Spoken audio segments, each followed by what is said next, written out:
this next song I wrote with another dear friend of mine, lovely guitarist called Ali McAlane. He used to play in the band Texas, that you might know. Texas. And I wrote this song because I watched a documentary called Love Hurts, which if you're a big Roy Orbison fan, and it was directed by an amazing man called Nigel Cole, and in it basically premise is that it's from the point of view of sons. There's loads of people who make documentaries about people, but it's subjective, isn't it? So he put the sons as the kind of core contributors, and it was a beautiful film actually. It was really lovely. And one of the things that happened in the film is that Roy Orbison Jr. Tells a story about how his dad was such a nice guy, and he was such good friends with Elvis Presley, that when Elvis died, there was a plot to steal Elvis's body. And Roy said, I'm going to get my gun, get in the car, and go and save my friends. So, and then it edited, moved to something else, and I was like, what? I did the Exorcist face. I was like, what? Like, surely not. So I wrote this song all about how I imagined that to be.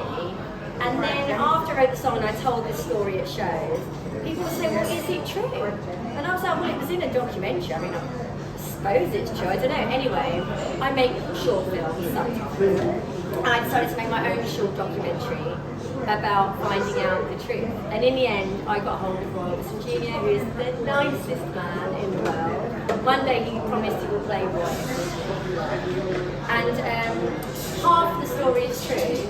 The film's going to be at film festival soon, so I'm not going to spoil the surprise, but half the story, which is still extraordinary, is actually true. It's actually true. So there you go. This is my story about that. It's called Roy.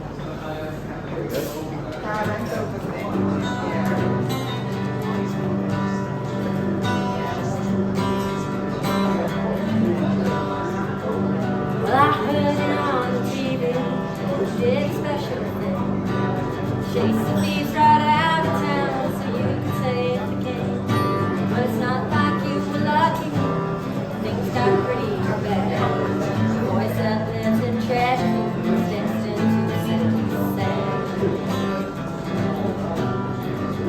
Did they tell you you're starting now, that you won't fade away? Well, I bet they never warned you what you could lose along the way. You found a friend to help you send away.